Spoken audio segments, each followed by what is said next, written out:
What's good, Lucky Lefty Podcast? It is a beautiful Wednesday in the Midwest. So much that the Notre Dame staff threw us a loop today. They hit us with an email last night, and everything went crazy when we got to South Bend. We'll talk about that. Lucky Lefty Podcast. I'm your boy Shaun Davis. Left will be here shortly. Brought to you by Onora Whiskey. OnoraWhiskey.com, that premium American whiskey, OnoraWhiskey.com. If you drink, by all means, make sure that you do so responsibly. It's a great day. Another practice report. Look, feel good about this team. I walked away from this practice feeling like there's definitely more talent on each side of the ball, definitely more offensive weapons, more ways for Notre Dame to attack defenses, and just bolstered in the things that I already felt, right? This team had tremendous, this is 7:30 a.m. Eastern time, and this team had tremendous energy today. Tremendous energy today that carried the day throughout practice. They started with Coach Biaggi and the special teams group, just going at it, tons of energy, making plays, focusing on, gunners, getting downfield, beating the block, making tackles. And then they took the freshmen towards the end of the special teams group.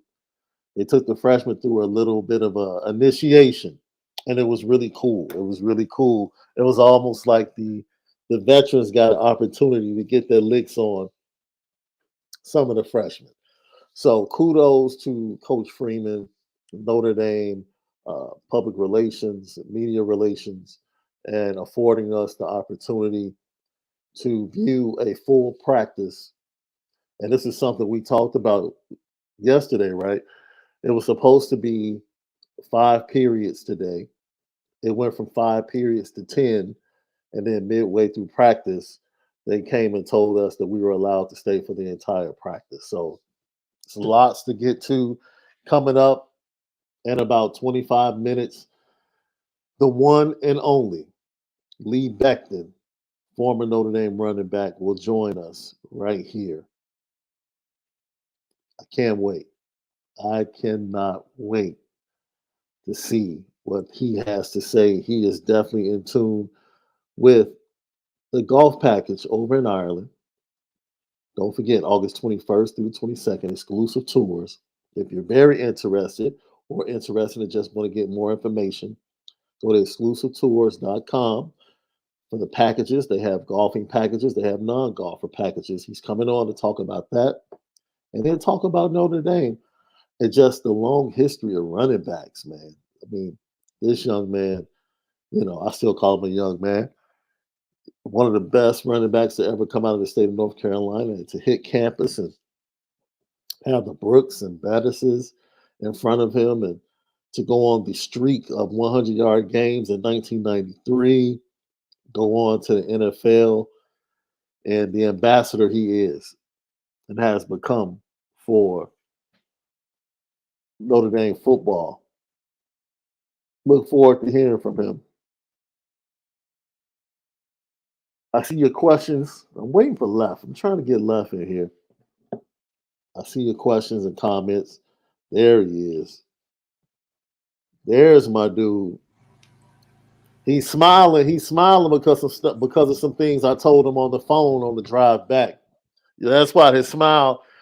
Hey, let me tell you something, man. Left. I said this jokingly once, but I say this in all serious, my brother. You might need to prepare your heart to be the second best 8 to play at Notre Dame, bro. Hey, I'm just keeping it a buck with you, man. Just get your heart ready. Get your heart ready. That's okay. I accept that because I'm glad that he's the one that's doing it, man, for sure. Get your heart ready to possibly be the second best number 8 to suit up at the quarterback position. Let's go ahead. And don't forget, today is the last day. Look, hey guys, help us out. Please help us out. All right. because this is the business side of Lucky Lefty Podcast. By the time we get to fall camp, our podcast will be audible, edible, daily over at CFB Nation on Apple Podcasts and Spotify exclusively. We will no longer be available on the Irish Breakdown feed. Now, from a business standpoint, you have to understand why. We post after our show is done. They post right after their show is done. Right? And our shows are both so great that one gets put under the other show after we post shows. Right? And so it really doesn't give the audience time to really lock on both our shows daily, specifically our show. Right? And we're doing fantastic. Right? We've definitely grown much faster than the people. We've grown much faster than most people thought we would when we locked in Apple Podcasts and Spotify. And once again, we appreciate just the brotherhood and connection, the Irish Breakdown, B. Drisk, the opportunity he gave us. And right now, we want you to go find CFB Nation on Apple Podcasts and Spotify on your Android, your iPhone, or whatever tablet you use. Find it, search CFB Nation, tap in, subscribe, set up automatic download on Apple Podcasts. And every time we drop something, like exclusively today, Lee Becton, the interview is exclusively on CFB Nation. That's the only way you can listen to it. It's the only way you can get that edible today from Lucky Lefty Podcast via CFB Nation. I'm telling you, man. Man, we sound That so edible good. killing me. Man, we sound so good. Consumers, they just consume it. They just eat it up. We sound so good. Leave us 5 stars. Leave your comments. Don't forget about the Lucky Lefty Podcast YouTube page, right? Subscribe. Hit the notification bell. Most of all, if you're watching us now, just take one moment.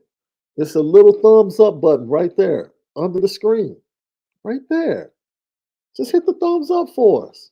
We greatly appreciate it. We are the home of the misguided passion. We are audio edible and we are the audible edible. It's the Lucky Lefty Podcast. You already know. We spin it different. We see your comments, we see the super chats. We'll get to those shortly. So let's talk offense. Notre Dame, we talk about the quarterback situation, right? So left, I pull up, and LL, I pull up. I get there, we walk in, like I said, we got an email last night around 11 o'clock saying that we were getting 5 extra periods to view the team today. So I'm like, okay, cool. We get there, we're all up on the second floor. They're going through drills like they normally do. And the horn goes off. And the next thing we know, the whole team just runs outside. So everybody's upstairs like, okay, I guess we're practicing outside today. So we all pick up our backpacks and our belongings. We jet outside. And it was a spirited practice. It really was. I love the energy of this team. I love the way they support each other. I love the way they compete against one another. Jay Mickey and Braden James, they were going at it today. Jay Mickey was talking to him. Deion Cozy. We can start with the wide receivers because I see it's already been put out there on social media. Deion Cozy had a really good day today. He looks real. He looks much faster. He looks much twitchier, quicker. He had a rep today, one-on-one against Ben Morrison, where he flat out beat Ben Morrison on the post route. Flat out beat him on the post route. Couldn't bring in the pass. Was hit him dead in his hands, but he definitely won that one-on-one with Benjamin Morrison. And he just looked really nice today. Nice long strides, much faster than what we've seen from him previously. Lorenzo Styles Jr. He took some reps with the defensive backs. Let's not overreact. Okay, he took 90% of his reps were with the wide receivers. For whatever reason, he decided to go and show his dual capabilities on both sides of the ball. And man, he had one rep against Braylon James, but he just got locked on to a man to man and just rolled him out of bounds. Lorenzo has transformed his body. He is a really big dude. He's a really big dude. A lot of people don't know that he was recruited at cornerback for Ohio State. Ohio State wanted him to play cornerback, and he chose to come to Notre Dame because he wanted the opportunity to play wide receiver. So, before people start overreacting, um, yeah, we did not see Christian Gray today. That's someone that did not see. Jalen Sneed, I didn't see him. Um, Someone told me that Jalen Sneed more than likely should be back before the end of this week. We'll see if that holds up, but hearing that makes me feel really good about the young man. Wide receivers today have moments. They have moments. I can tell you one wide receiver that with each week is getting better, and that's Chris Tyree. Chris Tyree was really good today. He really was. He jumped out multiple times, one on ones. Uh, yeah, man, it's just one of those things. Saw him getting work done on on my crib, so I had to talk to him. My bad. It's all good. But we're talking about the wide receivers left, and talking about how they, kind of like the offense in total, up and down day, up and down day. I told him Deion Cozy looked fantastic. He looks faster, twitchier. He beat Benjamin Morrison on a one-on-one. Would you consider the offense's up and down day due to a defense that might be emerging as pretty solid? I mean, we were 16th in pass. We weren't too bad in the run in the country. Is it our defense that's really making it hard for us, or what? That would be fair. That would be Because fair. I mean, I think us versus a Duke talented defense, I think we will have some better days. Well, But we'll get to that because I think Marcus Freeman. There's a reason why Marcus Freeman and Jared Parker, from the practices that we've seen, have chosen to put the Notre Dame offense in certain positions. Right?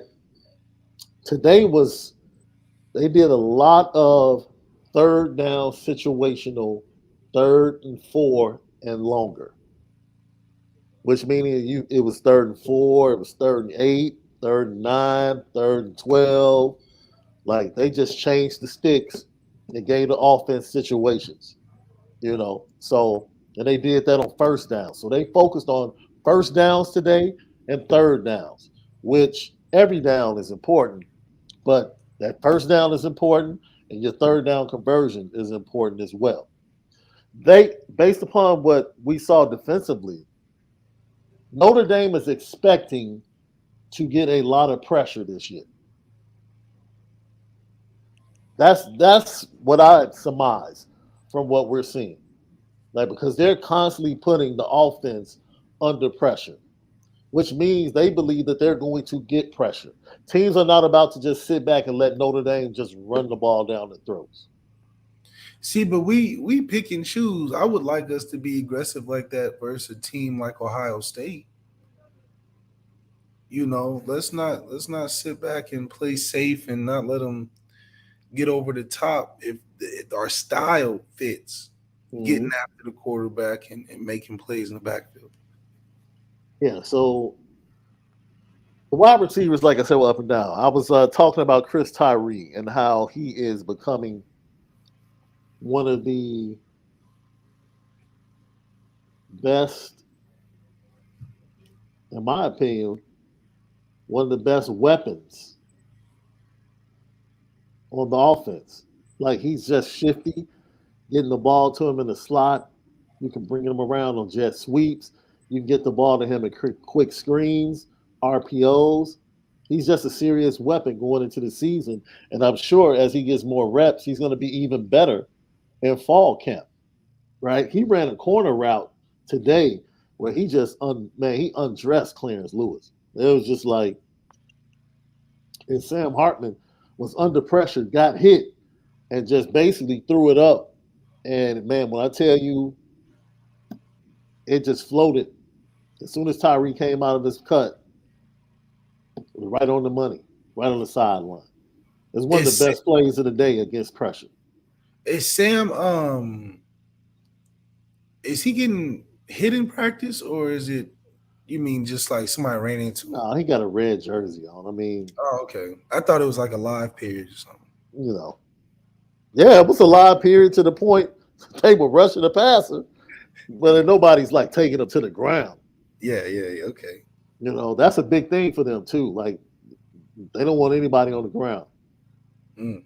They cat Aldrich in a red zone snap hit somebody in the hole and bounced off of them, and they called the whistle because they call it on contact. And I'm like, nah, bro. I don't know who he just lit up, but Yeah, you can't do that with him. I don't think that would have been a 2 yard gain. That probably would have been a touchdown. But the talent is there. Tobias Malik, look,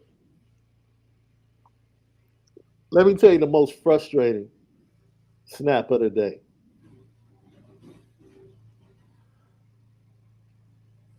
Tobias Merriweather was to the field, man to man, bump and run.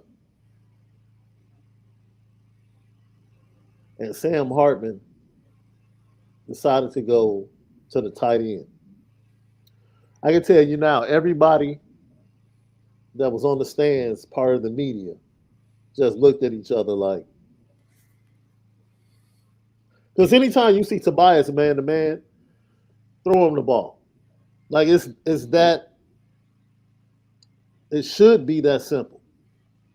If he's man to man and they have 8 in the box, throw him the ball. Or they're showing pressure, throw him the ball. Back shoulder, fade, fly route, stop it, come back, whatever, slant, just get him the ball. And I think that was one of his misses today. During the pressure periods, I would say, before I get to this, bro, your film evaluation, if you have not seen the film evaluation of Kenny Minchie, done by this guy right here, Malik Zaire, and his evaluation of Kenny Minchie from watching him at the Elite 11 this year, your film evaluation is probably the best piece of work you've ever done on this show, bro, for Kenny Minchie. I'll say this and then I'll let you just get into it.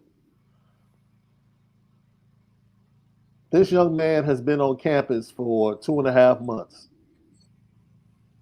They've only been practicing for over a month. The ability for this young man to change arm angles, change trajectory, and change the speed based upon the ball he wants to throw.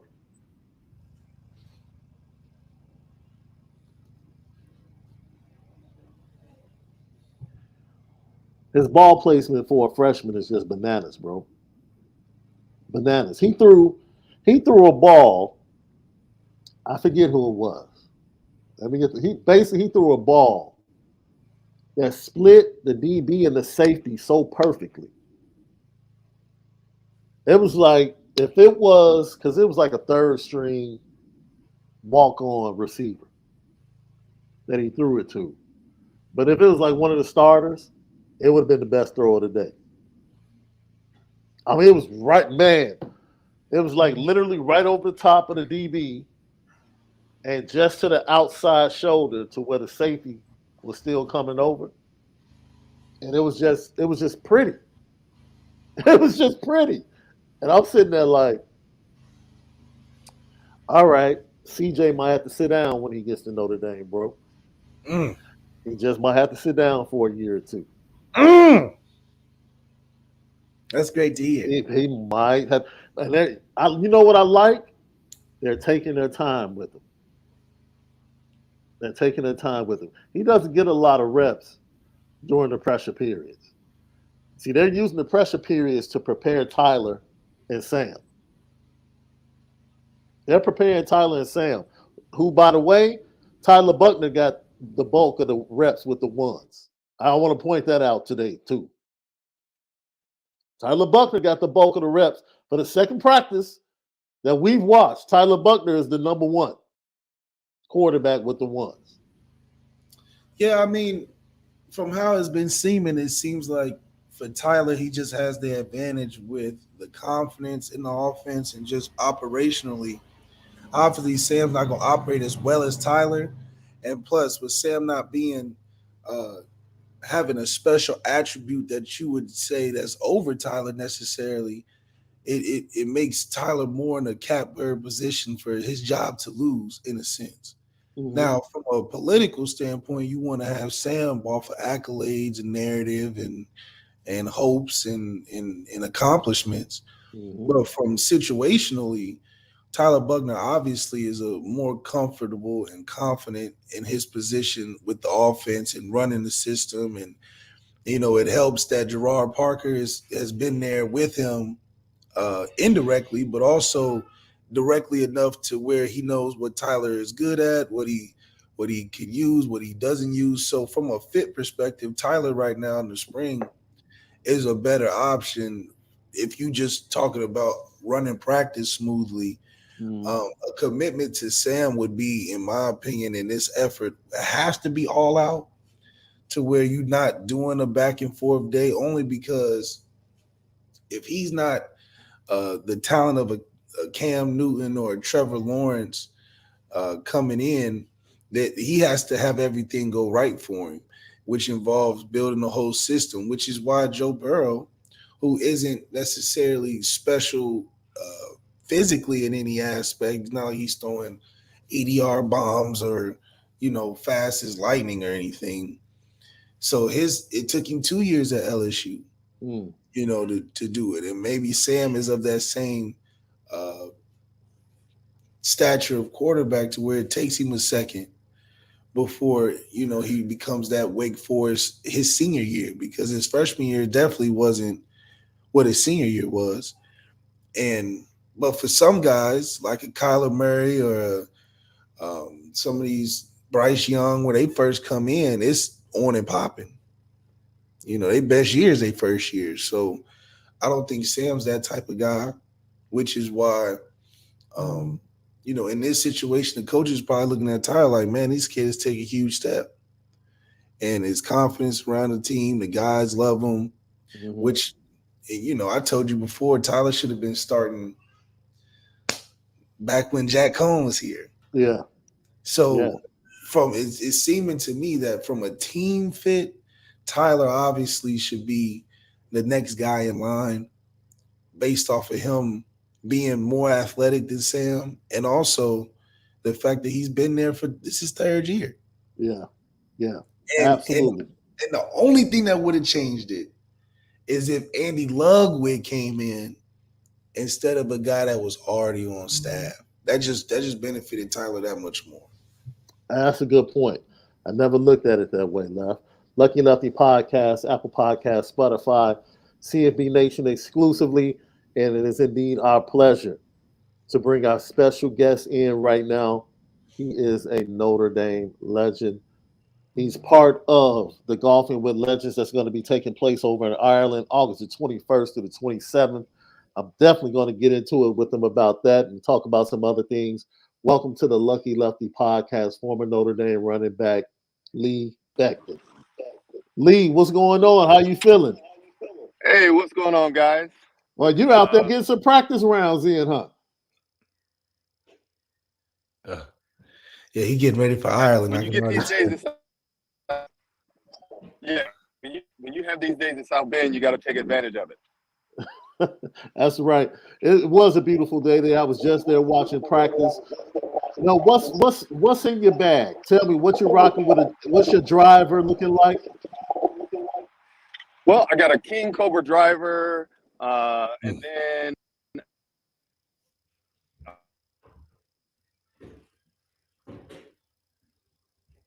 Ooh. Oh man, we lost him. Yeah, he out there where there's ain't no Wi-Fi out there on that golf course. nah. But yeah, a King driver that I.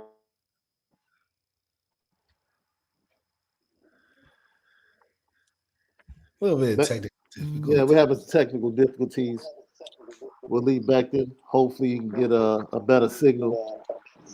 Hold on one second. Let me see here. All right, we're gonna let him. All right, we're now. Yeah, we got you now. All right. So, once again, golfing with the legends. Who is pretty much one of the top golfers amongst your former teammates? Well, I would say just from what I know, Wes Pritchard is probably one of the better golfers. He plays a whole heck of a lot. A lot of the other guys I really haven't played too much with, so it's going to be interesting to see how people challenge or handle playing on those cliffs when you can't go find your ball. Right. This Links golf is definitely a totally different way to play golf. Once again, playing with the legends August 21st to the 27th. ExecutiveGlobalTours.com, 914-979-2247. Guys like Lee Becton, Reggie Brooks, Irv Smith, Pat Terrell, Steve Berline, Tony Rice, and a host of others. Don't forget, they have golfing packages and non-golfing packages. Go ahead and get locked in if you want to be a part of this great week over in Ireland leading up to the Notre Dame Navy game. So, Lee, what's more competitive, golf against your buddies or the running back room when you first got to Notre Dame? Oh, wow. So that running back room when I first got there was loaded. We had Tony Brooks, Rodney Culver, Reggie Brooks. We just had a host of guys that could get it done. But I would definitely say that golfing is way more competitive because, it's one of those things where now everybody's on the same playing field. There's no advantages. It's just as much physical as it is mental.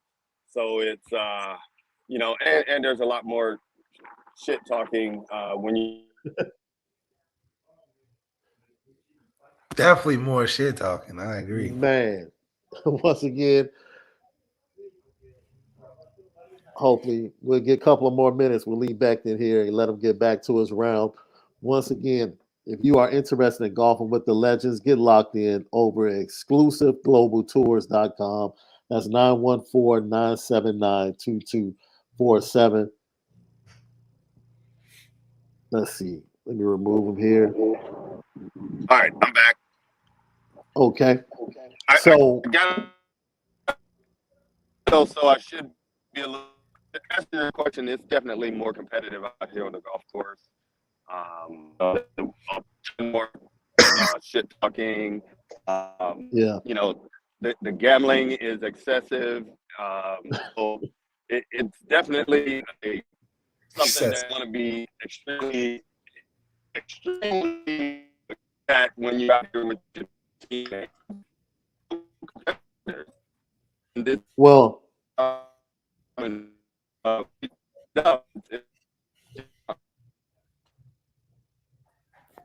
Well, Lee, we appreciate you jumping on for a few minutes today to go ahead and promote this great week of golfing with legends like yourself, Malik, Zaire, a host of others that will be there August 21st through the August 22nd, 2023 at Art Glass Golf Club. ExclusiveGlobalTours.com, 914-979-2247. 7. Lee, shoot them straight, and we'll have you on another time down the line. All right. Yeah, please just love to you guys.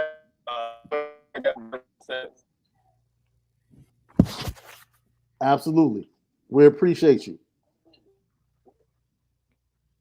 Once again, technical difficulties shortened the interview, but that was Lee Becton catching him in between swings out in South Bend at a golf course on today. So let's get back to the practice report left. Um, the offensive line, both groups look pretty good because once again they were put under fire, right? They put in a lot of situations with stunts, pressures today. I think both groups held up for the most part, gave the quarterbacks, enough time to make plays. Of course, Tyler's ability to get out of the pocket and run looks a little different in that period. But I'll tell you this. You have to love those two tackles, man. They are really dominant. They really are. And then I want to say, shout out to Emil Wagner in the second group. Because I thought the second group, they had one of the best red zone drives for a touchdown that ended up in a holding stage 7-yard touchdown pass from Tyler Buckner. I think they did such an incredible job during that period. And, it's easy to overlook the second group when you know what you have on the first group. But, shout out to them. Emil Wagner, Tosh Baker, Pat Coogan, Ashton Craig, Rocco Spindler. They did a pretty good job today.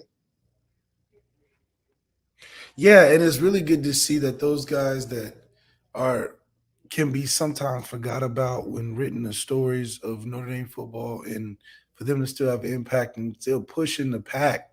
At the end of the day, those are the guys that's making the roster full, making the team competitive, is the guys that are pushing the pack. They're not necessarily the guys in the front leading the pack, but the guys in the middle motivating and continuing to follow the lead by the best players on our team. So Emil Wagner is still a talent in and of itself, and I think it'll blossom in a role as he gets more comfortable and grows in that spot, just like the rest of those guys. That's how it works. You usually have the guys that are bona fide starters that come in that pan out, and the guys that take time to develop and find their footing, and everybody has their different pace. But when they find it, which I believe Marcus Freeman has a great coaching staff to unlock that ability in these players, you'll really see a plethora of guys and reasons why Notre Dame puts NFL talent in the draft every year. And even though we're not first-round picks, we're making one of the 7 rounds. We leaving here with something. Oh, boy, you're wild for that one. Let me tell you something, man. You worry about the backups in certain situations, right? Who's going to be the backup if you lose a Joe Alt in the middle of a game or a Blake Fisher in the middle of the game? Emil Wagner is a really good backup at right tackle.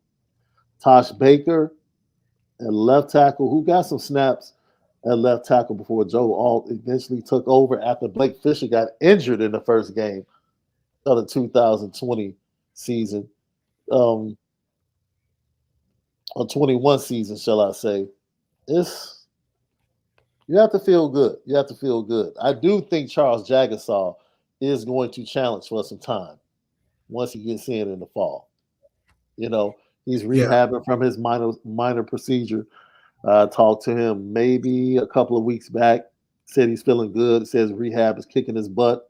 He was recently at one of the practices, but he's definitely on schedule to be ready to go when fall camp begins. So I'm liking what I'm seeing from the offensive line. And I said before, it seems like Marcus Freeman and Jared Parker expect to see a lot of pressure from opposing defenses, and they're pretty much saying, look, we might as well put pressure on our own offense to get them prepared for what they're going to see the majority of the year.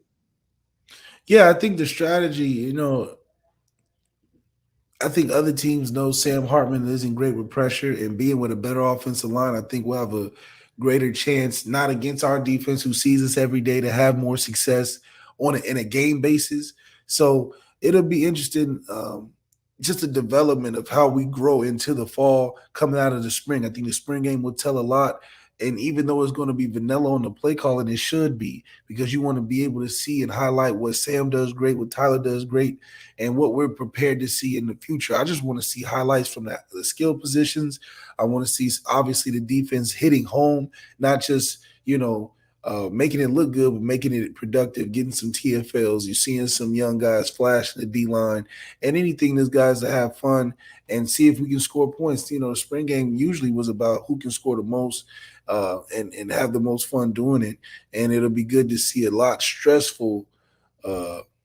less stressful spring game than it was in the past. I think you're on mute. You're on mute. I'm interested in seeing if they continue the trend that we've seen in practice, or do they loosen it up and go more vanilla for the spring game to allow people to see plays being made and Well, things I of would that probably nature. lean more doing it for Tyler, only because I'm not trying to expose what Sam doesn't know or not comfortable with yet. I might just do some basic stuff, try to give him some shots to take, show off the arm a little bit, throw a couple screens, maybe a couple plays he ran at Wake Forest if we integrate in some. But in terms of game planning with him, I think it's just a case by case basis, really a 3-game case basis, where I just really sitting down and be like, can you win us these 3 games and do it the way that we know how to do it at Notre Dame? And then we can give Tyler the other ones, because for reps and experience, you get drafted off these 3 games. So, I mean, that's a fantasy, obviously, because he can't just turn it on for 3 games, turn it off. So he's going to need these other games to get into it. But I do think that there's a role that Sam could play that's helpful, but also not. It doesn't have to be the savior for the Mhm. offense. It can be helpful.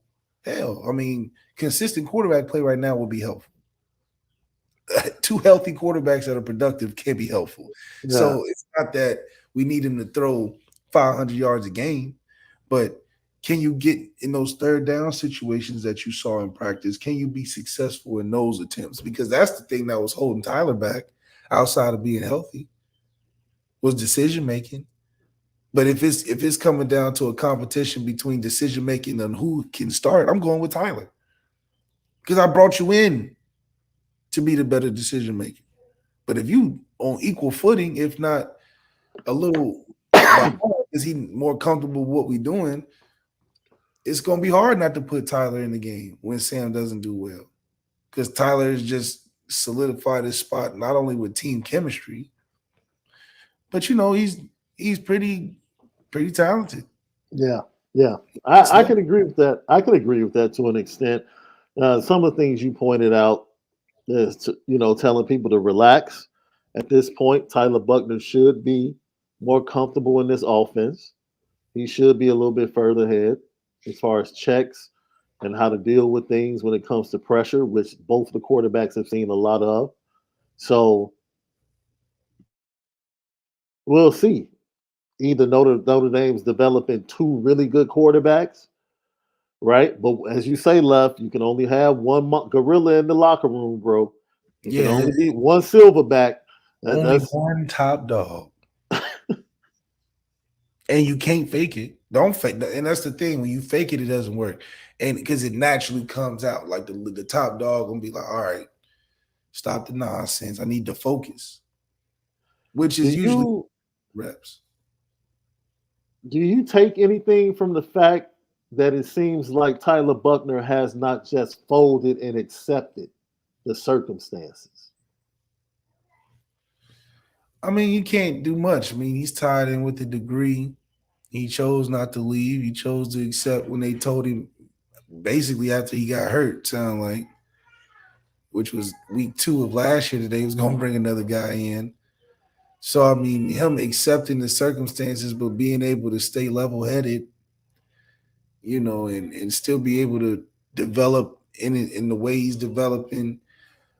It's just unfortunate him not being able to stay healthy in those moments.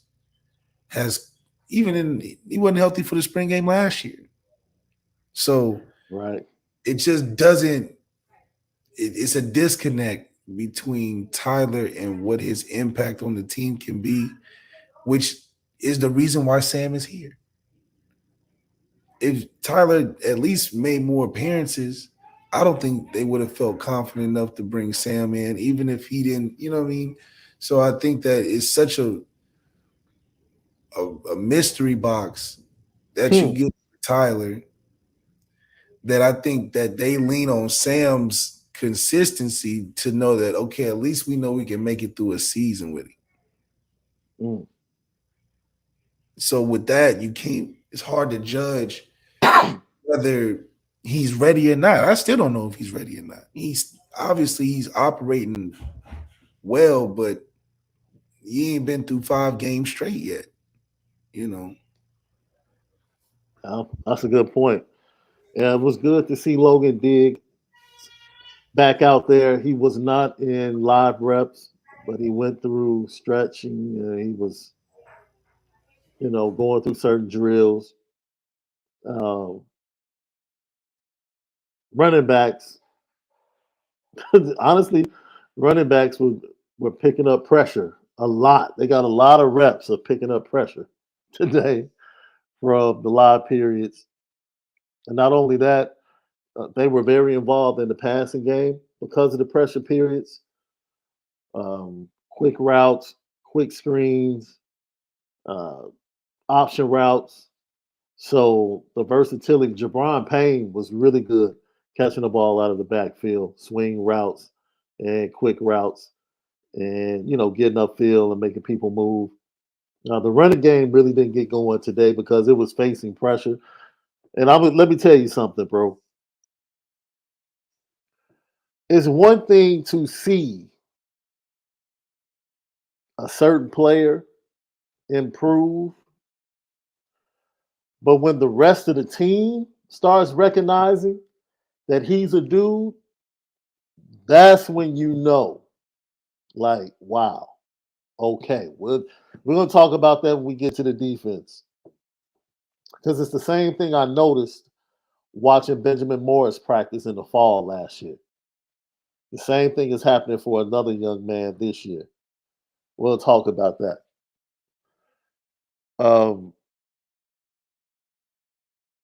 You touch offensive line, running backs, like I said, they didn't do too much. I watched them go through drills. Most of their thing today was picking up blitzes from the nickel packages and the pressure packages. The offensive line, both lines, in my opinion, were solid. Both lines were solid, holding up against pressure, giving the quarterbacks opportunities.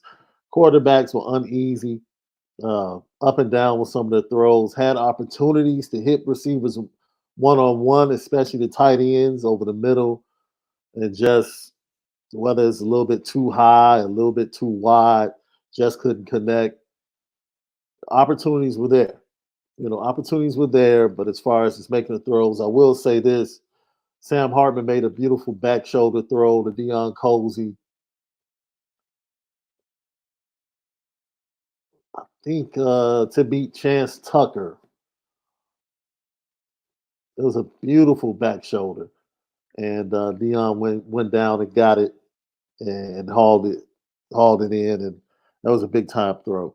I'm trying to think that any other plays really jump out. I talked about the red zone touchdown to hold and stays. Lorenzo had a play on the RPO where conceivably you could have said he might have taken it to the house, but I think a safety might have come over. But it would have been a nice game. So Tobias, man, had a great day. The freshmen continue to look impressive. All three at some point in the practice, a veteran receiver had to come grab them and line them up correctly. Because they're live rep. Now, this is something that we didn't see last year. Jared Parker is on the sideline doing these live reps. Okay. With his headset on. And, he has the quarterback and the dummy called signaling in plays like it's a regular game. Oh, okay. So he's not off. He's not reading off. His coaches are coaching. Like I said, he hasn't said one word to a quarterback. In any practice that I've seen, I've yet to see Jared Parker say one word to a quarterback. He ain't even looking. I mean, Or he's not even around. Like, yeah, he's walked on. He's walked onto the field in the huddle. So where is he a few at? Times, for instance, like individual drills, like when the quarterbacks go do their drills, where is Jared Parker at? Where is he standing at? Next to Marcus. Okay, so he floating around. He ain't floating around like offense. No. He's usually right around the wide receivers, running backs, and quarterbacks. Joe Rudolph is with the offensive lineman, and then Joe Rudolph and Al Washington, they combine and then they split. They link up and then they split to go through drills and things like that with the offensive defensive line. But dude, when they go to live period, he is simulating the game. All of the coaches have their headsets on. They are simulating the game. Gino Gaduli has his headset on. They're getting the calls in. I will say they are focusing on getting to the line of scrimmage. Like, dude, that's one thing I heard him say from the sideline today. Get on the goddamn ball. He was telling Tyler, like, what are we doing? Get on the ball. So that's something he wants him to do, pick up the pace. Today they did with that check with the sideline a couple of times. I didn't like them. I'm like, dude, look, man, call the play. Call the play. Call the play. Tyler's been here long enough to check out or know what to do. Let's go. But other than that, I like the way they set up practice. They're making it very much similar in the spring to what you're going to see in a normal game day setting, minus the noise. So, well, I think it's giving us some hope. Giving us some hope. I'm excited that Gerard Parker is came into the role with his mind on a mission.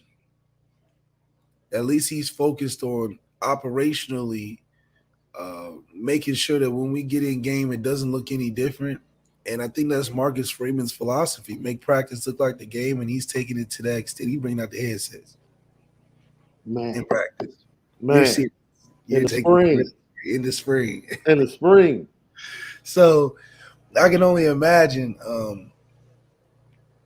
how comfortable the guys around can feel, because they're like, if he's doing this now, I know in the fall I'm not going to expect a wild difference where I'm like hit by like, oh, he's standing next to me now. No, he's the same he's always been. I can date back to when he first started. He's then.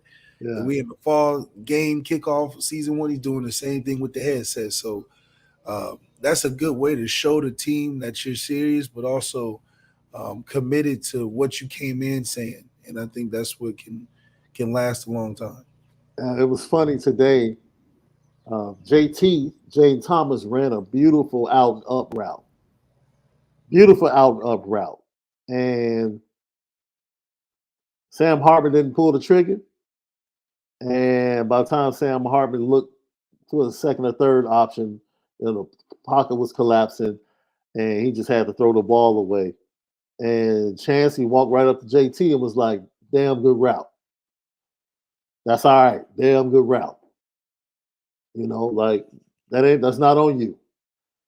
Damn good route. So, I mean, all of this, you see all of this going on, and Jared Parker's just back there like looking at his playlist like, what do I want to do next? What am I trying to do next? And it's also something to him because he has somebody screaming to him because he's not controlling the yardstick. They have some GAs controlling the yardstick. And you could tell Marcus Freeman has something to do with it. So Marcus Freeman is giving them the eye to move it to 3rd and 3, 3rd and 7, 3rd and 11. And they're moving it, and then they have to scream out, what it is. And then Jared Parker calls the play. And then so they're trying to make it. Absolutely. So they're putting this offense. I think what they saw early is that this offense in normal settings can do its thing. Just the 7-on-7s and normal settings, okay. Yeah, we can throw the ball around. We can run the ball. And they got to a point they were like, okay, let's really test them. Let's test them. See, Yeah. but it's so funny how those moments are still hyperinflated only because in a game, one, you don't necessarily, you're in the rhythm of a game, so those same situations can be a different outcome because you're thinking a lot more of different things. When you're in a segment, okay, this is the play call. I know the play before. This is practice. We're only, we're starting and stopping. I'm not thinking of too many threats, right? Because you don't have anything to lose. So the intensity that you blitzing with is a little more intense. You coming a little harder because you're like, I give up a touchdown, so what? Because this is practice. Now in a game, that's where you get the slow double safety blitz against Ohio State. Yeah. Because you're thinking a lot. It's a big moment in the game. We just had a great second down. It's 3rd and long. I don't really trust the call, kind of, because I'm like, why are we blitzing from so deep on 39 in the Ohio State building in the red zone with C.J. Stroud throwing? You know what I mean? That's a lot to think about. But when you in practice in the nice little bubble, you got this guy named Sam Hartman back there, and you feeling yourself. You like, man, I might try to jump the snap. Yeah. You just doing different stuff, So I think it does make it more intense and harder in practice. But in the game, you want those situations for a guy like Sam Hartman because now like, okay, when they're trying me like this, I have to make them pay. Yeah. I gotta make, and all it takes is one or two over their heads, and you like, all right, let me tighten up a little bit. But if you ain't throwing over their head, yeah, it'll look like it's 15 guys on defense. Yeah. Yeah. Yeah. It's really the difference from last year to this year. You see growth in the mind of Marcus Freeman, right? Not so much in preparing his players, but believing in his players, knowing what he has, and saying, I have to make sure that they are perfected. I know what I have. Now I have to prepare them for what's coming because I know what's coming. This is the only way teams can really stop us. Is pressure us. Because if you sit back with two safeties back, we're about to light you up with this running game. It's a wrap. And then we can pick and choose when we want to take shots. So you have no choice but to pressure us. And then offensively, they know it as a staff. They know it. You have no choice but to pressure us this year. You're going to have to. You're going to have to. That's the only way you're slowing us down. We're going to run the ball down your throat. And they are putting their offensive line, their offensive unit, and quarterbacks on the fast track to being pressure ready come week 1 against Navy, right? Because Navy had to do that at halftime of last year's game. They're like, dude, they're killing us. We're going to have to just pressure every down. And they ended up being effective against Drew Pine in the second half. I dare Navy to do it again. I dare Navy to do it again. I dare Navy to do it I again. dare Navy to do it again. Lucky Lefty podcast. So I think we covered everything offensively. Let's skip over to, you remember last year when I called you coming back from practice left and I said, let me tell you something, bro. This being Morrison dude just smacked Logan Diggs on a swing pass. Logan Diggs got mad, and every defensive player ran over and had Benjamin Morrison's back. Wait, Ben Morrison can hit now too? This was last year, Left. Oh, I'm about to say, what can't this man do? What can't this This was last year. But I remember calling you after I saw that and telling you, okay, I think this Ben Morrison dude is something because the veterans already respect him.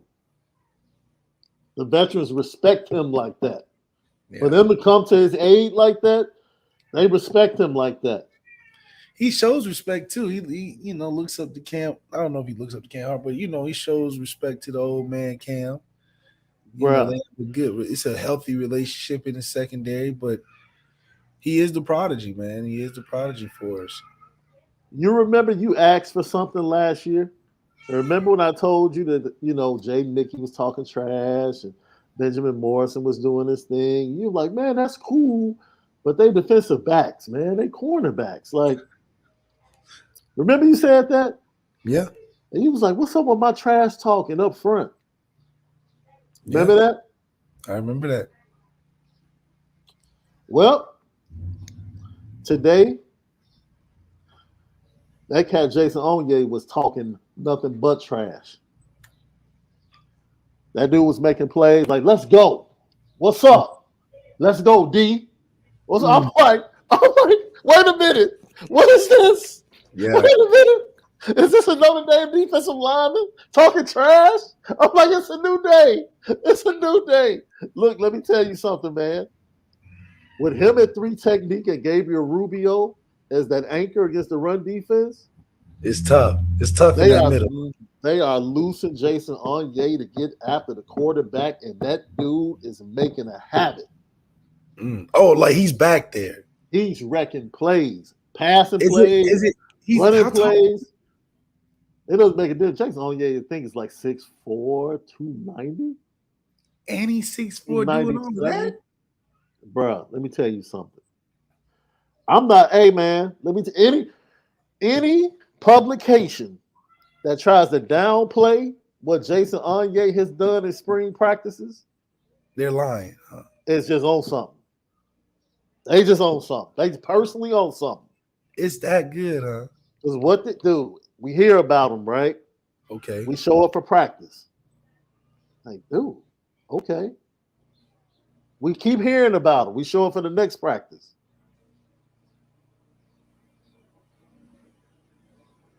You know when you hear other cats like, hell yeah, 4-7, it's like, okay. When you hear the other defenders talking that talk, it's like, okay. They know they got to. They know they got to do. You know when the DBs know they got to do the front. It's like, okay. But Jay Mickey is coming up, smacking that dude on his and that's butt. what we talked about. Yeah. If the front seven talking that stuff, right, it makes sense for the secondary to start chatting. Right, we just can't have a secondary chatting. But if Jason Onye and the meat and potatoes of the defense talking that trash, oh, now it makes sense. I can get behind that. I can believe that. Because that's where it starts. You can't have it people talking trash at the end of the race. Yeah.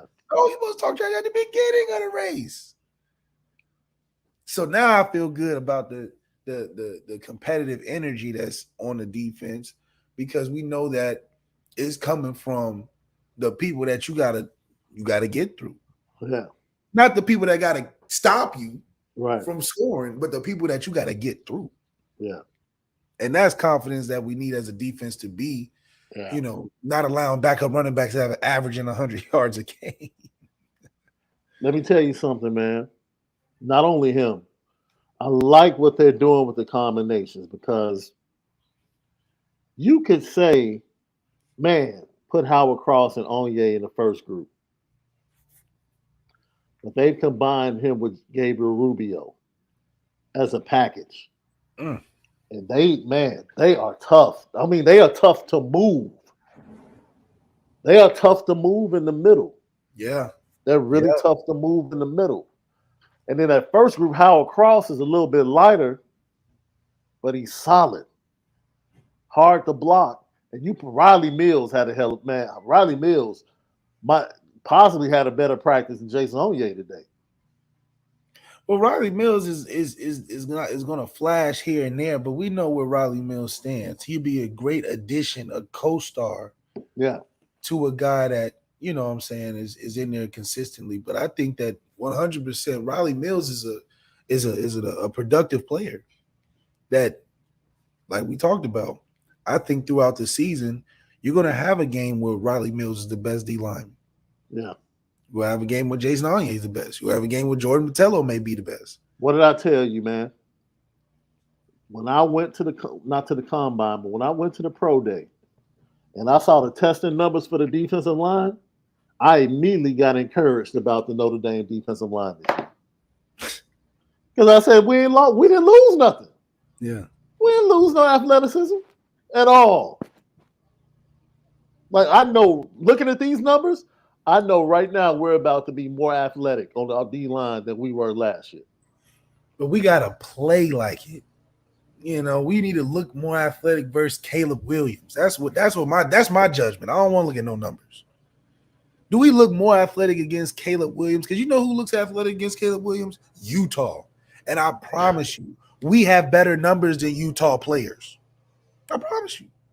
You take that sheet of numbers and compare it to a sheet of number of Utah's team this year or last year's defense. You'll take our sheet of numbers all day. But they applied pressure to Caleb. Oh, they definitely had him running. They had him running. He was playing with us, with our numbers. He said, he looked at our numbers. He said, okay, I got some speed. I got some talent. Okay. I got some guys that run fast. But can they catch me? Can they make me flustered? I bet you Utah got an average of about 4.8, 4.9 on their defense. Up front. Not too fast. But they hit home, and that's important. Lucky Lefty Podcast, Apple Podcast, Spotify, CFB Nation exclusively. Don't forget your iPad, your tablet, your iPhone, your Android, whatever you rock with us, and listen to that audio edible each and every day. Man, go get it on CFB Nation. We know we've been on Irish Breakdowns thread and that timeline, but we're going to be exclusive to CFB Nation starting in the fall. So get used to it right now. Go to CFB Nation right now. Go there right now. Tap in with us. Home of the Misguided Passion. It's the Lucky Lefty Podcast. We spin it different. Let me tell you something. There's this chemistry growing between number 12 and number 1. Javonte Jean-Baptiste and Jordan Botelho. The two rush ends. They have a chemistry. They're talking trash. They're slapping hands. Let me tell you something, man. Is it Splash Bros chemistry, or is it chemistry like, you know, you can get a C on a group project? If you're that excited about a C, bro, you're not doing too good. If you're that excited about a C. Well, you know how when you're excited to be with your homeboy in class and they say, all right, group up for projects, knowing damn well y'all not good together on getting an A. Right. Y'all happy to be together in the group. Right.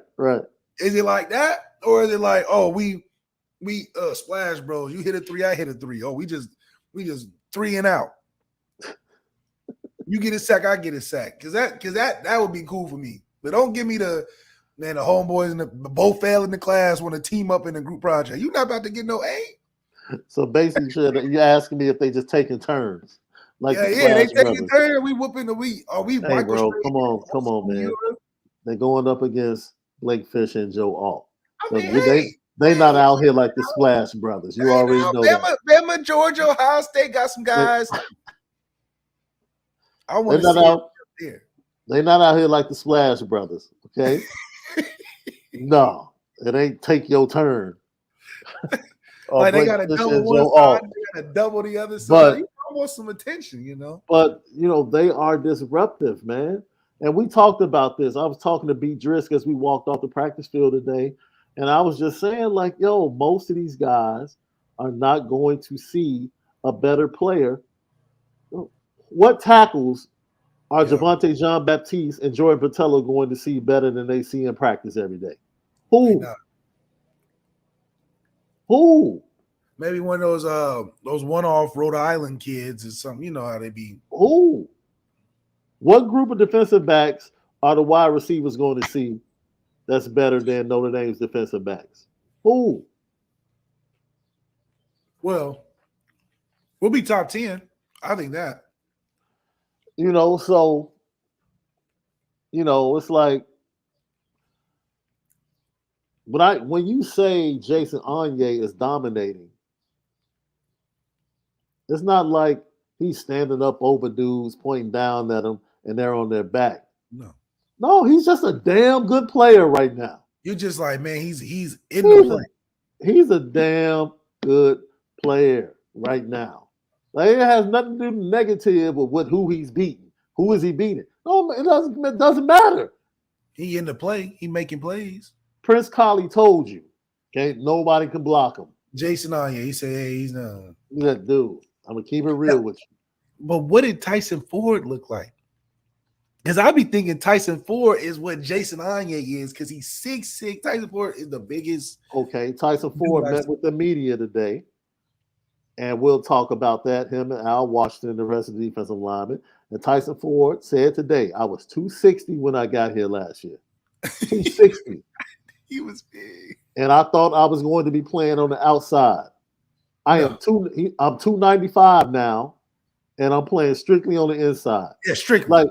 And he's still academically a freshman. It's like, why do people expect somebody to gain 35 pounds, change positions, and all of a sudden just pop? Like, where does that happen? Where? It took Jason Onye a year and a half, 2 years to pop. Like, relax and let these kids develop, man. He's still walking around as a second semester freshman. Second semester. You know how quick 35 pounds, bro? You go from playing on the outside at 260 to playing inside at 295. And then you got to eat. They force you to eat, you know. Man. It's a lot going into it. It's not easy. That's a lot to ask a young man to do. It's a lot. And people are like, man, people are actually using the word bust. But Tyson Ford, I'm like, he ain't played yet. He's still a freshman. What are we talking about? It's relax, man. Relax. He's young. He's strong. He's a bull. And he's going to get better. He's going to get better, man.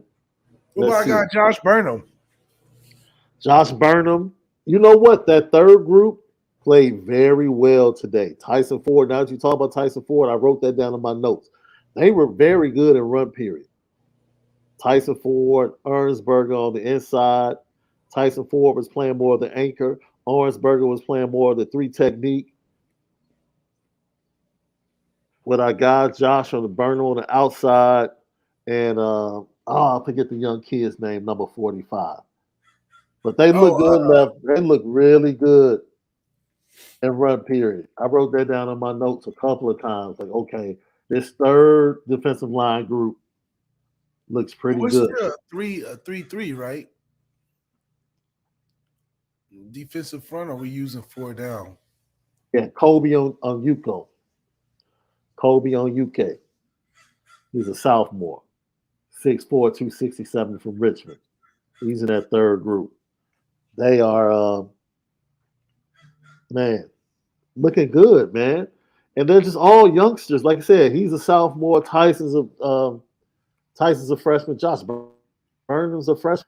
Like, dude, let them develop, man. Give them another camp. Give them a fall camp season. Let them develop, man. And you have more, like I said, you have more athleticism on the defensive line than you previously had. I know that for sure. More developed talent. Absolutely. Absolutely.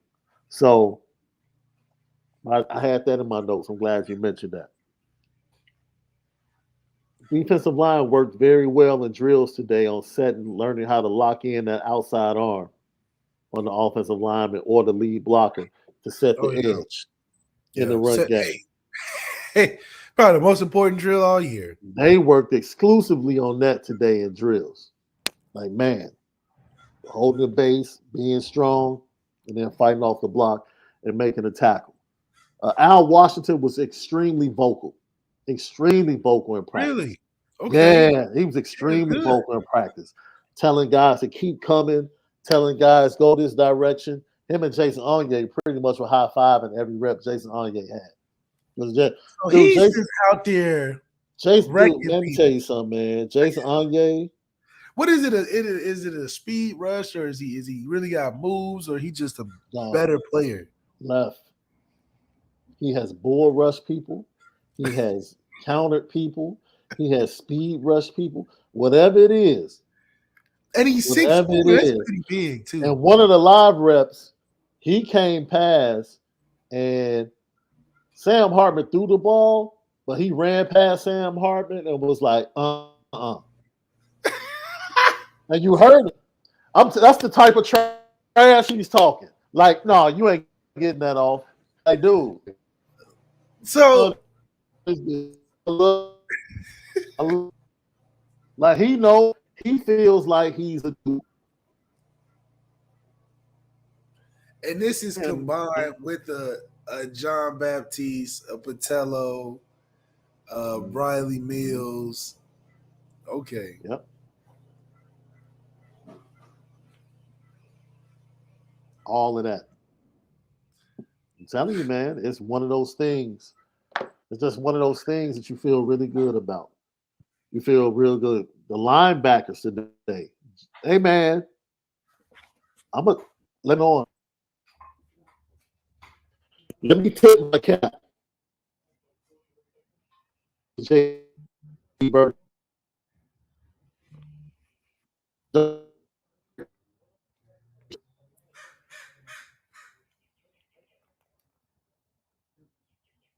I like what I'm seeing from J.D. Bertrand, bro. Really? Yes, sir. Yes, sir. And I like what I'm seeing. He just commanded man, it. He's just out there making plays, bro. He's just out there making plays. Nolan Ziegler had a good day today, too.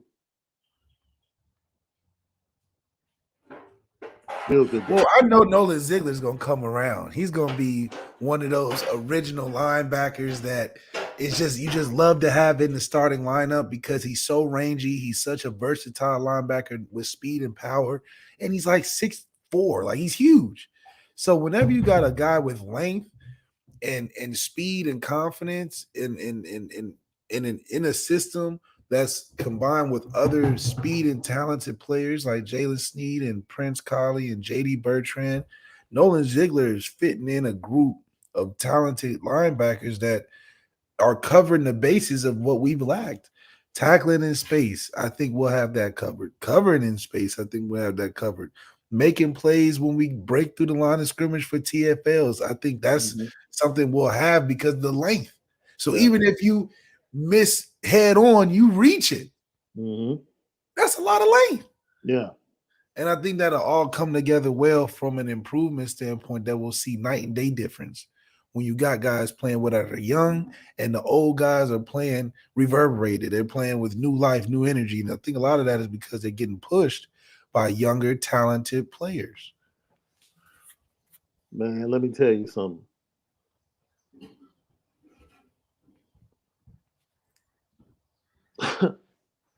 The linebacking core is definitely more talented. Jaden Osbury and Drake Bowen, just physically, they need to get stronger. But their instincts are so like there is no wasted motion or movement in them once the ball is snapped.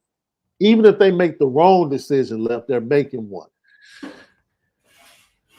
You know what I'm saying? Even if they're making the wrong decision, see, you can coach the wrong decision up. I'd much rather you make a decision and I coach you up because now I'm dealing with what you saw. Like, yo, what did you see? What were you keying on? What made you go that way? I could coach that. When I have to coach that and worry about you not reacting naturally, I'm in trouble. Both him and Jaden Osbury, they naturally react. Yeah, Jaden Osbury, what is he looking like? They naturally react.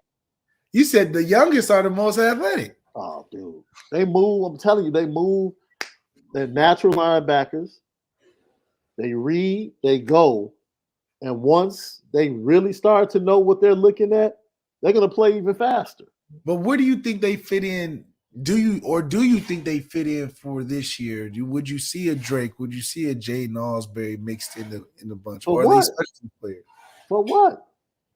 Well, you don't want to. For what? Over who? Over who? They're not Over going in who? front of Nolan Ziegler. Over who? They're Over not getting who? in front of Jalen Sneed. Over Over who? who? Over who? See, that's the problem when you become a really good football program. Over who? Yeah, I Over know who? this. Man, he should get some tick. Over who? It's maybe not over somebody, but in the rotation of getting him a series or two. Yeah, they can run down on special teams on punt, kickoff. Okay, so they ST players and shit. Got it. They can run down. Yeah. When Over we who? start beating teams by 30, they can come in. That's what I'm saying. That's how I feel like Tyler Buckner can really play this year. If Sam is on his game, take him out first half, let Tyler run the second half. Alabama did it. Man. So when I say the athleticism, it just shows up. They're just natural linebackers, right? Because I think Kaiser was good today inside. You put him out in space, you're getting into a little trouble. But if he's inside, he's solid. Him and JD, that's solid. But they had to build up to get to a point. You're talking about two kids that athletically walked on campus like Drake 6'4", 25 probably. You said he was 6'4", 235, lifting with the veterans. He's 235 already? They know 6'4", 235. God dang. That's what I'm saying. That's what's walking in your door as a freshman. That's a freshman? That was like Andrew Trumbetti size, and he was our DN when he came. Trumbetti was a little tiny thing, boy. Number 98. He was like. I'm just saying, man. When you what is Jay Donsbury then? Like 6'2", 3? No, Osbury is a little bit smaller. Pretty much. Okay.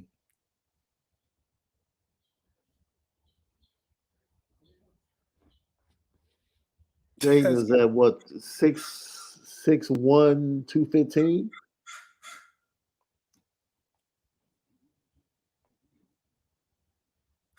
I'm sorry, Drake is 6'3", 230. I'm about to say, I'm like, damn, 6'4". He like Nolan Ziegler. That's Nolan Ziegler. But 6'3", 230 as a freshman. Ain't touched the weight. I'm just walking in 6'3", 230. He was touching some weights before he got in. That's my point. That's my point. That's my point. That's huge. That's my point. Look, I will say this. Morris looked good today. He did. Morrison is about longevity. He'll look good weeks 1 through 4, and then just I don't know, season attrition, maybe just get bored or something. But I think in spurts, all the veteran guys look great in spurts. Yeah. That's why I'm like, okay, I can believe it when you say JD is doing good, because we wasn't complaining about JD until damn near Navy game. Season about over.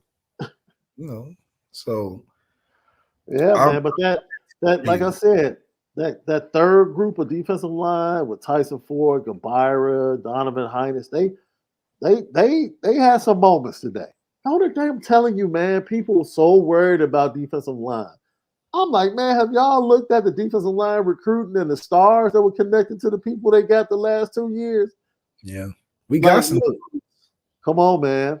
Like, relax. Relax. Now, you do need some difference makers. Coming off the edge, you need to add some depth on the outside as you continue to recruit. You need to get guys like Justin Scott in the fold, and then add some outside pieces, like the Smith brothers. But look, Notre Dame has talent on the roster, man. They have athleticism on the roster defensively. They have it. It's time to let them dudes rock and roll. It's time to let them rock and roll. Shoot. I mean, man, when that dude ran past Sam Hartman and said, I said, oh, man, this dude is wild. Man, he might be our breakout guy this year. Get him some stats and some numbers. Because you know when you run by on the rush, you can't touch him because he has the red jersey on, right? So it's up to the official whether or not they call the play. Then Sam Hartman threw the ball and completed it down the field. Yeah, Jason Ungay was like, nah. He wasn't getting that one off. No, and that's that type of attitude, team camaraderie. Everything came down to a field goal, like a 46-yarder to see whether or not the offense or the defense won today. Hey, I like that. I think they both ended up. The defense won 7 periods. The offense won 7 periods. And Coach Freeman said it came down to the defense won the last period in red zone by blocking a field goal. That's how dope it was. They blocked the field goal from the outside. So in order to solve like who won the day, it came down to I think it was a 42-yard field goal, and they made it. So they ended up giving the offense the day. But it was a highly competitive day. Highly competitive day. Big things on both sides of the ball. Love what you're hearing. The defensive line is not what you thought it was going to be coming into spring camp. So lift your spirits. The defensive backs are as good as advertised. The linebackers, we really haven't seen them at full force in a while because Jalen Sneed's been out. So, we'll get to see them probably in fall camp, especially with the additions they're bringing in. Micah Bell will be added to the defensive backfield in the fall. You think about that. So, look, man, it is, as we said yesterday, I feel great about hearing Sam Hartman might be a little frazzled because that lets me know that one, the defense is playing pretty good. And number two, it lets me know that this is going to be a team. This is not going to be Sam Hartman trying to carry Notre Dame to a national championship. This is going to be Sam Hartman playing well as a really good team that has a chance to win a national championship. And that's the narrative that I'm more comfortable with because I don't need Sam Hartman needing any extra weight on his shoulders. I don't need that. Being the quarterback in Notre Dame is enough. All that extra stuff, man, just be the quarterback. That's it. I'm glad Tyler's making you work. I'm glad Tyler's making your tail work for it. Just be a dude. But at the end of the day, like Left said, eventually he's gonna have to turn into that silverback. If Sam Hartman's gonna have to turn into that silverback at some point. Because I'll tell you what, somebody's gonna have to turn into it. Tyler's doing a great job now, but he's got to turn into it if he wants. He can't just be sipping banana, mango, pineapple smoothies. Hey, I saw the smoothie table as I was walking out, bro. They had some impressive smoothies, bro. I saw the smoothie table and the snack table for the players. I was like, hey, man. You grabbed you one on the way out. Shit, I gotta taste this. I asked him, are you trying to get me hemmed up by Notre Dame? Hold on. We got Marcus Freeman in the building. It's on the house. It's on the house. Yeah, okay. Get you one as you go on out, man. Yeah, all right. Shoot. Yeah, yeah, okay. Who did it? Well, I'm easy to point out. It's like, who's the culprit? Hey, nutrition is right. Marcus Freeman is doing good. It's definitely doing his job for sure. Lucky Lefty podcast. Safeties, Xavier Watts. Man, really, really good day today. Really good day. Also, the walk-on, Ian Dunn. Walk-on. He had a really nice interception in the end zone where he battled out. Man, he pretty much went up and took the ball away from Lorenzo Styles Jr. and took a pick, basically turned it from a touchdown into an interception. DJ Brown had a couple of nice spots today, especially in the pressure period. Like just man, everything, man. I know Al Golden was there, but I'm telling you, it was like the assistants did such a great job of coaching today, each position. You almost didn't notice the coordinators, bro. Because Al Golden was on the Okay, other side. that's interesting. Al Golden was on the other sideline with his headphones on, just like Jared Parker. And it was like, man, yo, they are really a lot further ahead as a program than they were last spring from a practice standpoint. I'll definitely give you that. So Oh yeah. I don't know how Sam looked, how his hair looked after practice today left. I didn't stick around long enough to see how his hair looked after practice, whether or not it was frazzled. That man, Sam Hartman, man. Sheesh. Super chat. Truman Theodore Dumel. How many recruits will be at the blue and gold game and how many are expected to commit? I mean, you might get one or two commits. Like, it's not like a grand commitment day at the blue and gold game usually. It's so much time between now and then also. Yeah, like Brandon Davis Swain committed last year and now he's decommitted.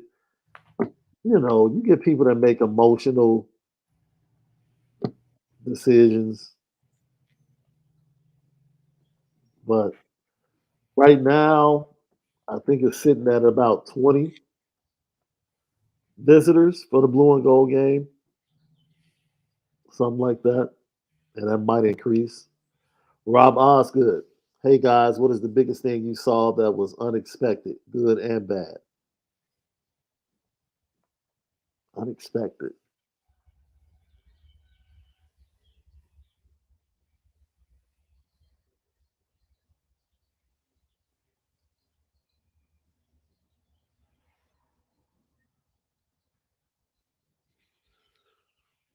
I can't say Jason Onyé because I said Jason Onyé was coming last year. I don't know if anybody else said it, but I said it last year during spring camp. Like 47 is coming. Ben Minich, I would guess. Like being successful, having like 4 interceptions during spring camp, making plays. That was kind of unexpected. For me, it was unexpected. Steve Angeli impressed you at all? No, he had a bad day today, bro. He had a bad day today. I'm talking about just the regular drills. Like forget like just regular lineup, y'all throwing the ball. He underthrowing receivers. He just didn't have a good day today. From what I saw. He did not have a good day today. Well, get your degree, man. What I saw unexpected that was bad. I mean, I could talk about the place kicking, but their place kicker is a transfer that's coming in the fall.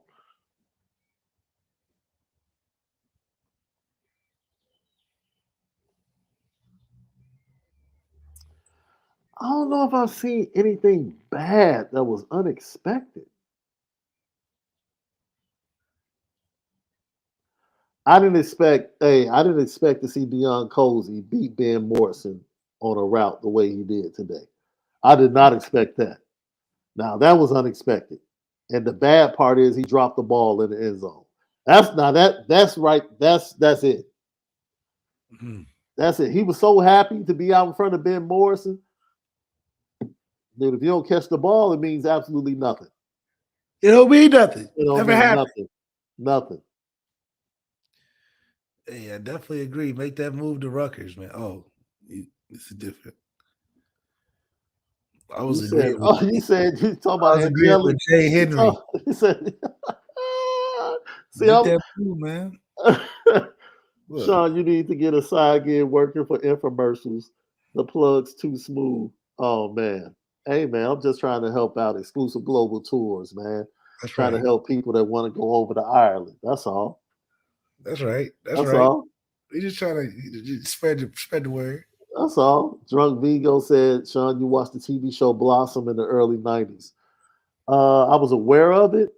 I didn't watch it. Because I think now she is the host of Jeopardy, right? The girl that played Blossom, isn't she like the host? She's like extremely smart, extremely intelligent. I think she has her own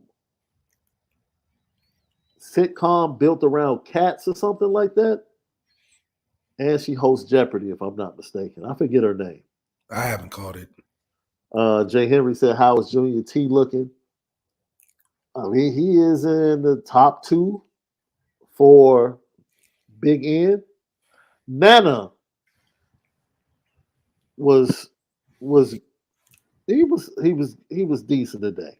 He's a flashy guy. Yeah, he was decent today. Now, but Nana, man, he's taking leadership too. I like that. Yeah, the leadership's great, but He's taking leadership. he'll give you some plays here and there. He's Yeah, that middle of the pack that makes it important. yeah. Heart Foundation said, "Left. How do you know if a player just might not be a good practice player, but just might be a better player on game day and can be more productive in the game than practice?" Good question. Team periods. I think when you get a real scrimmage opportunity or when you get real live 11 on 11, you know who's the guys and who's not. All the 7 on 7 stuff, and there's a lot of things in practice. I think it comes down to focus, which is important. But there's a different level of focus in the game. And I think when players that are really good can lock into that level of focus on a game day, Mhm. I think it shows cream rising to the top. The best player is going to show the best out there. In practice, it can be misconstrued because not everybody is built the same. Not everybody can sit there and focus for 2-3 hours on little stuff about that may be important to Coach Freeman. That's just how it is. Yeah, If that was the case, there would be no point score because the defense would just be so good all the time. You know what I mean? So not everybody has the same focus period in practice. Like it's a range. Some guys are way more serious than others. Not that not everybody's not taking practice serious, but it's just levels of focus in practice that some guys have right. compared to the general intensity of focus that's in a game that more people are locked in on than a practice on Wednesday in the middle of December, middle of April, May or something. So that obviously is individual based and it can hurt a lot of players, but the few moments in team periods and live scrimmages where guys are making plays when it's real, when you really have to convert or you really have to score this last drive or a situational period, you'll see guys that you may think, oh, he barely paid attention, but in the game he's really doing it. The bullets fly, it's hard to your natural focus comes out, if that makes sense. When the bullets start flying and you seeing guys getting put on their back, tossed around, and you don't want that to happen to you, your natural focus comes out. Like, for instance, you would never stretch before a dog's chasing you. If a dog's chasing you, you just run. You know what I'm saying? You just running. You ain't about to be like, hold on, dog, let me get my hamstring. So it's like, if that's the case, some people are naturally faster than others. But you got to stretch and practice and make sure you do calisthenics and 1, 2, 3 Notre Dame. You got to do all that. But when the dog starts chasing you, Oh, somebody's gonna have man. form and get out of there, and somebody's not. Somebody gonna be the slowest out of the pack. And that's where you Marcus Freeman got to be like, okay, yeah, we may not have. And I give you a perfect example.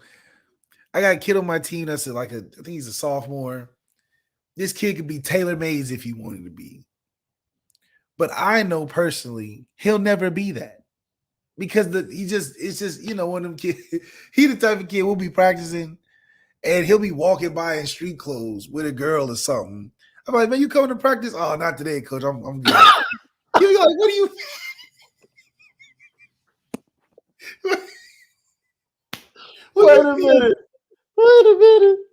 Wait a minute. He walking back with some honeys, like, man. Yeah, nah, walking with not some today. honeys after school, like we all out here walking up. And he just after school, what's up, coach? Like, hey, I don't know if I'm practicing today. He didn't even have the decency not to even let y'all see him. No, because he gotta walk to the grocery store with his little friend or With something. his Like, little grip. like it's just so not like it's not hitting him like, yo, you gotta be at practice every day. You don't just man. Sometimes it don't, So but if when he comes, he's way better than the guy that we are pushing to be the starter, just naturally, But I'm not gonna punish the kid because he don't have the focus. Because you know what? Man. At the end of the day, when we playing teams like Poly and they got some guys that just are way more talented, I'm putting the other kid in. Right. He's gonna make the play. Right. But I can bank him, but I'm okay with that. When if I was getting paid like Marcus Freeman $6 million a year, I probably wouldn't like that. So I probably would stick with the guy that does it right in practice all the time because it's the safest bet, obviously. But if you're trying to win, you put the guys that hey, see ball, stop ball, or see the end zone, get to the end zone. Those are the guys that win the game for you. I mean, plus he's trying to build a program, bro. So you got to set a standard when you first come in. Maybe you take that chance a little bit further down the line. But right now, everybody has to play according to the standard. I get it to a certain extent. Telling you.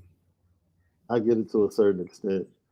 But man, I'm dying on the inside. Shorty's walking by practice like, nah, coach, not today. Yeah, not today, man. I don't feel like it today. Whole team out there. It don't even cross like kids are crazy. The whole team on the field stretching. He's like, what up, cuz? Yeah, like it doesn't even cross his mind. Like, I have to be there too. Like, he just like, man, I got this shorty wop after class. We about to just go get some food. Hey, like whatever. Like, oh man. But it was say hi. Yeah, not like how you act like, he's like, what's up, coach? You yell on the other side of the fence. What's up, coach? What's up? What do you mean, what's up? Where you going? Oh, about this. Like, you really are just gonna say what's up to the coaching staff? Like, we're not standing here. Like, we're not in front of the rest of the players. We're not trying to get better today. Like, oh man, Lucky Lefty podcast. Man, as I said before we get ready to close, man, special teams was lit today. At the end, they took the freshman Jaden Osbury, Drake Bowen, and one of the walk-ons through a little initiation. It's kind of like a special teams Oklahoma drill. So whereas, they lined up 20 yards away from a tackling dummy, and they have to take off and run like they're going to tackle the dummy on special teams, and somebody can jump out from the line from left to right, from anywhere. And they have to, get around them and get to the dummy. And I was like, man, why y'all doing this to the freshmen? Yo. So Jaden Osbury and Drake Bowen, they all got lit up. Of course. Like, all got lit up. I thought it was cool though. It was a nice way to end the special teams period. That was pretty pretty full of energy. So that's the practice report. We'll have more, and then we'll listen to Al Washington and his defensive lineman tomorrow. On tomorrow's show, once again, Apple Podcast, Spotify, exclusively at CFB Nation. Go to CFB Nation right now. Just go right now on your phone. Type it in on Apple Podcasts and Spotify. Find it. Subscribe. You got us. Lock in right now because we're going to be there exclusively once we get to fall camp. So you might as well do it right now. Great show today, Left. You know what time it is.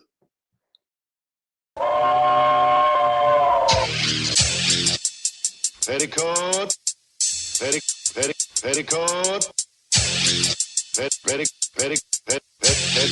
petticoat, Junction. It's time to get petty Oh, we did a good job executing. Are you upset with something? and fire up the Petticoat Junction train. I just don't like you.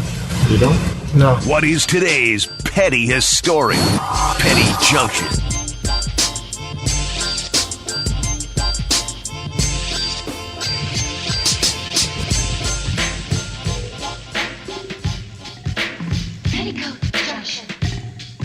Petty Junction, pettiest stories of the day brought to you by Onora Whiskey, OnoraWhiskey.com. That premium American whiskey, OnoraWhiskey.com.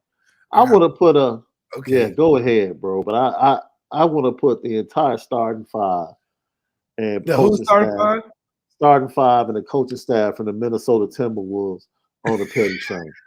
That had to be the most inept fourth quarter I've ever seen offensively. What do you mean? Especially the last 4 minutes. Man, Get when a that clue. pressure is on Get a against clue. LeBron James, You Man, don't let know me what tell to you do. something, bro. If I'm 7 feet and Austin Reeves is sticking me, do you understand, bro? first of all, don't disrespect Austin Reeves like he's Oh, not a good- I'm about to disrespect He's a good Austin player. Reeves. He's a good player. I'm a- What do you mean? Man, come on, man.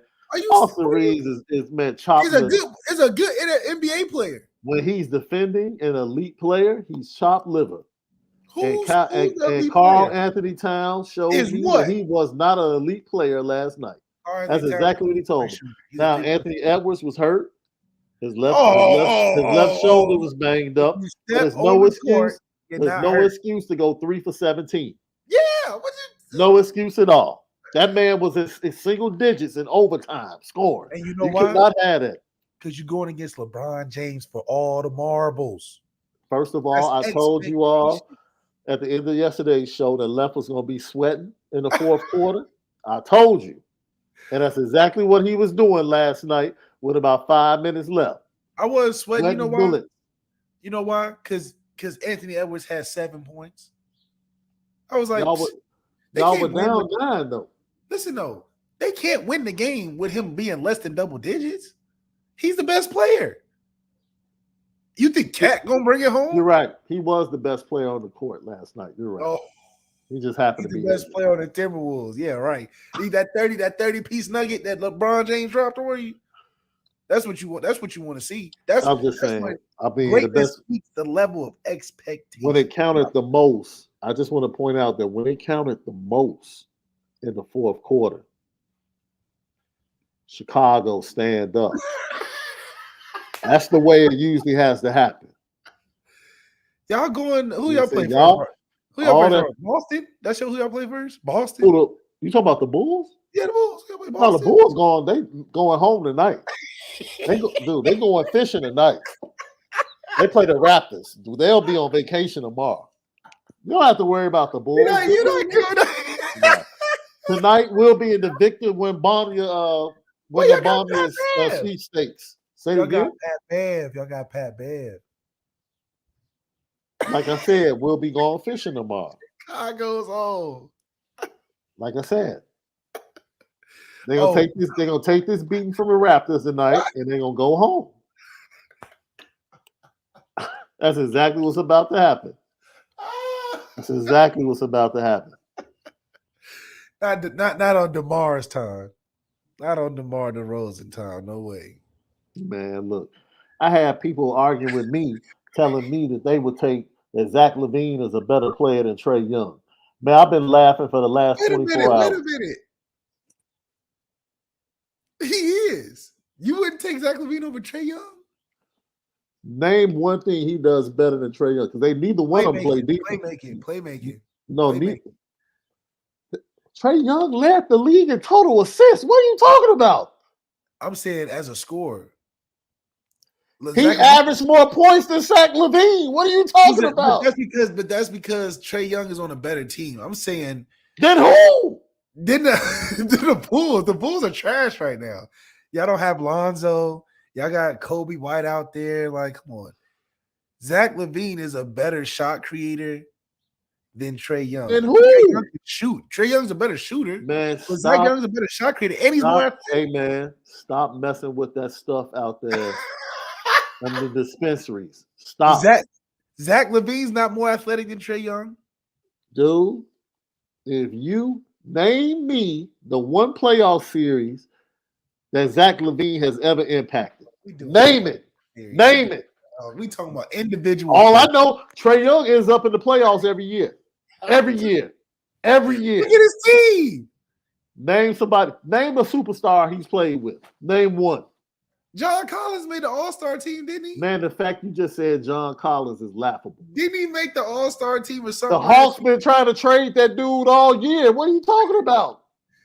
Obviously, he's one of the best players. He's a big asset to the team. Like, come on. Bro, are you kidding me right now, bro? Zach LaVine has better measurables. He's more athletic, and he's a better shot creator. And obviously, he plays better defense because he's a better prospect. Zach LaVine don't play defense, man. What are you talking about? He plays better defense than Trae Young. What are you talking about, Trae Young? He doesn't. Who accounts for more points for their team every game? The guy that's no, because you said he's a better playmaker. Who accounts? A better shot creator. That's different. It's different. Trae Young can shoot a bunch of threes and have a bunch of points easy. If you had one game to win, who would you want to be the best player on the team? Trae Young you out of your mind. I just watched this dude walk into Madison Square Garden and send the Knicks home, and then walk into a Game 7 against Joel Embiid and Ben Simmons to send them home. And you're about to take Zach LaVine, who's about to get sent home by the Raptors tonight, over Trae Young. You got to be out of your mind. Man, look, I'm done with love. Hey, Isaiah Thomas back on the petty train for hanging up on ESPN, Jay Will, and them this morning because you said they had a picture of you looking mean up. You a goofy. You're a goofy, man. You're an absolute goofy. Stop embarrassing Chicagoans. Stop. This madness has to stop, man. You are embarrassing, man. He's still going, huh? Still going. You are embarrassing, bro. I couldn't believe you hung up on the interview because you said, wait a minute, bro. Look. Wait a minute, bro. Look. I want you to hear this foolishness, man. Listen, dude, this is embarrassing, man. I don't even want to claim him anymore, bro. He's from Detroit from now on, bro. Look at this foolishness. If Chris Paul wins the championship, and by the way, I'm looking at my picture. Come on, Keyshawn. I don't. Y'all doing that? Wait, y'all doing Zeke, that to me? Zeke, I don't have. Why don't you smile a little, Isaiah? Smile a little bit. What are you so sour about that? I saw Max Kellerman's picture up there. I saw your picture up there. Y'all smiling. Y'all just had my man up there, who was doing the football. He was smiling. Right. This the picture y'all put up there, man? That's what y'all doing at ESPN to me? Well, you got to talk. Come on, That's man. a bitter Isaiah Thomas, I see. Right. Why don't you smile a little bit, Isaiah? What's wrong? Come on, man. What's wrong with y'all? Why y'all do this to me? This is just messed up. As a matter of fact, y'all should just take that down. Right. I mean, who is to blame? Who's responsible for this picture of one of the greatest players who ever lived? No, pictures say a lot, right? And the way y'all got me casting this picture, that ain't me. Come on, man. What y'all doing this morning? Who is in charge? Hold on, I demand answers. Wait, how Zeke. About this? I'm going to hang up, and I'm going to call right back in 2 minutes. No, Zeke, I want you to stay on Y'all changed that picture of me. Y'all changed the way I'm looking up there. Keyshawn, come on, man. Work with me. Okay, so let's get Shannon on work with me. I'm calling back Shannon? in 20 seconds. No, Zeke, right. Confront our producer. Wait a minute. Don't go anywhere. anywhere. I was like, all right. Wait, come on, Keyshawn. Wait. You keep saying Keyshawn. No, he's still not smiling. You know, He's at the free throw line. You know why I'm saying Keyshawn? Because, brother, you supposed to be helping me out here. I know, Zeke, but I didn't put the pictures together. I stayed up late with the executives figuring out the worst picture we could get. I'm gonna call y'all right Zeke, back. I was conspiring with white executives to figure out the worst picture we could find of you, and it worked. Keyshawn, how dare you not? Bruh. What? Man, this dude is a clown, man. What is he talking about? Grade A clown. I know Keyshawn felt so embarrassed. He's like, what am I supposed to do? And Max Kellerman was just trolling. Oh, Max Kellerman was just like, yeah, we got to find the worst picture of you, and it worked.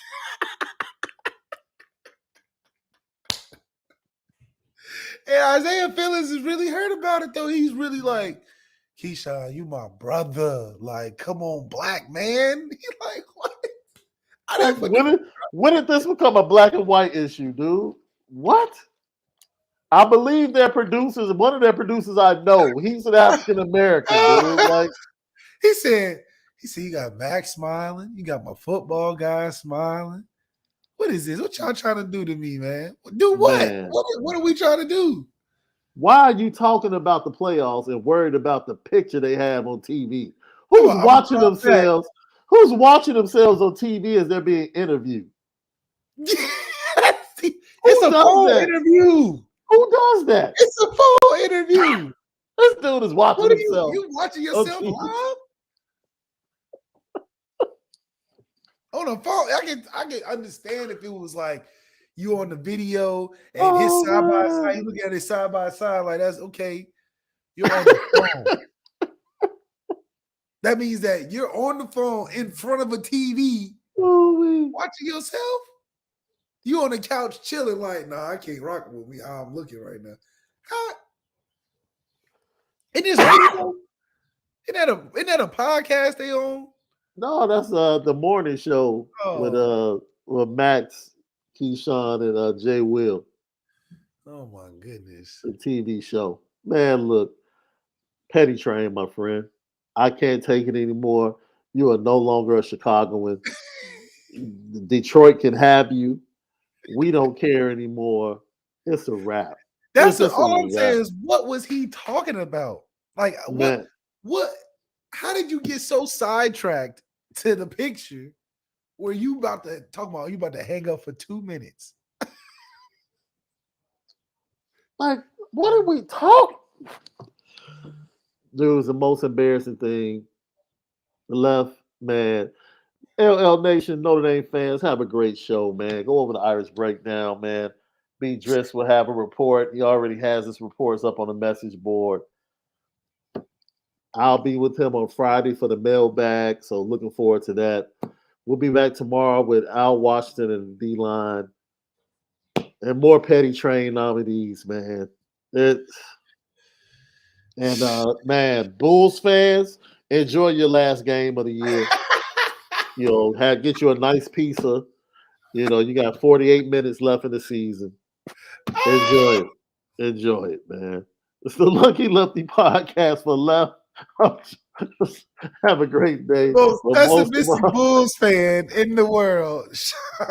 Most of all, make sure you spend a different. This dude talking about Zach LaVine better than Trae Young.